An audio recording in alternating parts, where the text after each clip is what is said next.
بسم اللہ الرحمن الرحیم۔ السلام علیکم ورحمۃ اللہ وبرکاتہ۔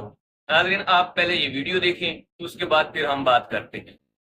بخاری اٹھاؤ نا، تاریخ کی کتابیں اٹھاتے ہو، بخاری 7 جگہوں پہ لے کے آیا ہے، کتاب الجہاد باب جہاد الروم 7 جگہ، مسلم بھی لے کے آئے، بخاری کے متن میں موجود ہے، حاشیہ نہیں۔ قال محمود ابن ربیع، محمود ابن ربیع جو اس حدیث کا راوی ہے وہ کہتا ہے کہ قسطنطنیہ پر جو پہلا لشکر روانہ ہوا تھا علیہ یزید ابن معاویہ، اس کا سالار کون تھا؟ کس کتاب میں لکھا ہوا ہے؟ ہم کیوں یزیدی؟ اسی لشکر میں اللہ میرے نبی نے کہا تھا اول جیش من امتی یغزون البحر قد اوج یغزون علی مدینہ قیصر، میری امت کا پہلا لشکر جو قسطنطنیہ پہ حملہ آور ہوگا وہ بخشا پھر اس نے یہ کہا کہ اس لشکر کے اندر جس لشکر نے قسطنطنیہ پہ حملہ کیا اس میں یزید شامل تھا۔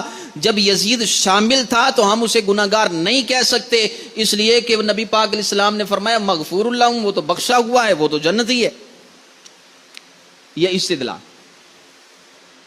اب ذرا سنیے گا حقیقت کیا ہے۔ حدیث موجود ہے، بخاری کے اندر ہے، کتاب الجہاد میں ہے، لیکن اس حدیث کا مطلب کیا ہے، معنی کیا ہے؟ حدیث پڑھ لینا کافی نہیں ہوتا، حدیث کا معنی مفہوم کیا ہے یہ بھی نبی پاک علیہ السلام کی اگر محبت نصیب ہو جائے تو پھر یہ نصیب ہوتا ہے، ہر بندے کو نصیب نہیں ہوتا۔ البدایہ کے اندر یہ بات موجود ہے، ابن اسیر نے یہ لکھا ہے کہ یزید نے جو قسطنطنیہ پہ حملہ کیا ہے نا، اس کے حوالے سے 4 اقوال موجود ہیں۔ پہلا قول ہے 49 ہجری میں حملہ ہوا، دوسرا قول ہے 50 ہجری میں حملہ ہوا، تیسرا قول ہے 52 ہجری میں حملہ ہوا، اور چوتھا قول ہے 55 ہجری میں قسطنطنیہ پہ حملہ ہوا۔ بات سمجھ رہے ہیں؟ 49 ہجری، 50 ہجری، 52 ہجری، 55 ہجری، تمام مورخین نے یہ اقوال لکھے ہیں۔ تو جی ناظرین، آپ نے دونوں کی بات سن لی، آپ میری بھی ذرا سن لیں۔ تو میں آپ کو پہلے بتاتا چلوں کہ نہ ہی میری ان دونوں سے کوئی رشتہ داری ہے اور نہ ہی کوئی دشمنی، اور نہ ہی میری یزید سے کوئی رشتہ داری ہے، اور نہ ہی میں یزید کی وکالت کرنے یہاں بیٹھا۔ اصل بات آپ کو بتانے کا مقصد یہ ہے کہ جیسے کہتے ہیں کہ نیم حکیم خطرہ جان اور نیم ملا خطرہ ایمان، تو یہ جو نیم ملا ہے یہ ڈنڈی مارتے کیسے ہیں، آدمی کو پتہ بھی نہیں چلتا اور یہ ڈنڈی مار جاتے ہیں، اور بہت بڑی ڈنڈی مارتے ہیں۔ اور اسی ویڈیو کے اندر میں آپ کو بتاؤں گا کہ یہ مولوی صاحب نے، اللہ ہی بہتر جانتا ہے ان کا نام کیا ہے، خیر بندیالوی صاحب کو تو میں جانتا ہوں، ان سے ہمارے بہت سارے اختلافات بھی ہیں کیونکہ وہ مماتی ہیں اور الحمدللہ ہم حیاتی ہیں، تو کافی سارے مسائل پر ان سے بھی اختلافات رہتا ہے۔ اور یہ جو مسائل ہیں یہ تاریخی مسائل، یہ وہ کفر اسلام کے مسائل نہیں، تو یہاں ہر کسی کا اپنا نظریہ ہے، جس کو کوئی اچھا لگتا ہے، جہاں جو مطمئن ہوتا ہے اسی کو اپنا لیتا ہے۔ بندیالوی صاحب نے حوالہ دیا صحیح بخاری کا، اور دوسرے والے جو موصوف تھے انہوں نے حوالہ دیا امام ابن کثیر کا البدایہ والنہایہ۔ اور البدایہ والنہایہ شاید آپ میں سے بہت سارے دوست جانتے ہوں کہ وہ کوئی حدیث کی کتاب نہیں، وہ تاریخ کی کتاب ہے۔ تو مولوی صاحب نے یہاں ڈنڈی یہ ماری کہ وہ حدیث کے مقابلے میں تاریخ کو لے آئے، اور تاریخ بھی قریبی نہیں لے کر آئے۔ یہ کتنا بڑا ڈیفرنٹ ہے، اس کے لیے ہمیں تھوڑا سا تاریخ کے اوراق کو الٹ پلٹ کرنا ہوگا کہ یہ کتنا بڑا فرق بن۔ چاہیے تو یہ تھا کہ حدیث کے مقابلے میں کوئی حدیث ہی لے کے آتے، بخاری نہ لے کے آتے، مسلم سے لے کے آتے، ابو داؤد، ابن ماجہ، ترمذی، نسائی، کسی حدیث کی کتاب میں سے سیاہ ستہ کی کوئی کتاب اٹھا لیتے تو حدیث کے مقابلے میں کوئی حدیث لے کر آتے تاکہ بات بنتی۔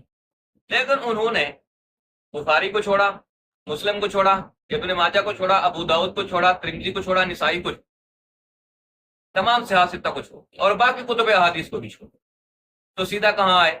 امام ابن کثیر البدایہ والنہایہ، تاریخ پر۔ اور تاریخ میں کتنا بڑا فرق ہے، تو اس کے لیے ہمیں تھوڑا سا تاریخ کو ڈسکس کرنا ہے۔ پہلا سوال یہ ہے کہ امام بخاری کب پیدا ہوئے ہیں؟ 194 ہجری میں۔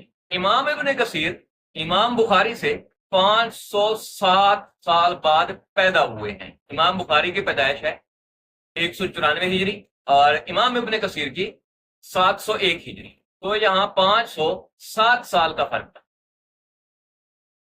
اس ظالم تھوڑا بہت ٹپا بھی نہیں مارا، سیدھا 500 سال کا ٹپا مارا ہے۔ واقعہ کربلا جو ہوا ہے وہ ہوا ہے 61 ہجری، امام بخاری سے تقریباً 133 سال پہلے، اور امام ابن کثیر سے 640 سال پہلے۔ اصل مسئلہ یزید کا تو وہیں سے چلا آ رہا ہے نا، کربلا سے۔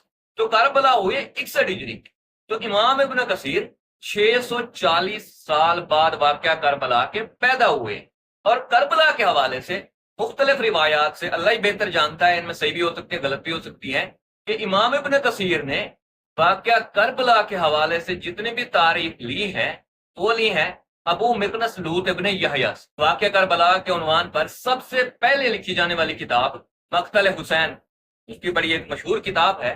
تو ابو مقنس لوط ابن یحییٰ یہ بھی کوئی کربلا کے زمانے کا بندہ نہیں ہے، چشمدید گواہ نہیں ہے۔ ابو مقنس لوط ابن یحییٰ واقعہ کربلا کے تقریباً 30-33 سال بعد پیدا ہوئے، اور بہت سارے لوگوں نے ابو مقنس لوط ابن یحییٰ کو مجہول کہا۔ یہ کوئی سکہ آدمی نہیں ہے، اس پر کسی نے اعتبار نہیں، پر تاریخی بندہ ہے۔ تاریخ کے حوالے سے تاریخ میں بہت کچھ ہوتا ہے، جس کا جی چاہتا ہے مان لیتا ہے، جس کا جی نہیں چاہتا وہ نہیں مانتا۔ اور امام ابن کثیر نے بھی اکثر روایات اسی سے لی۔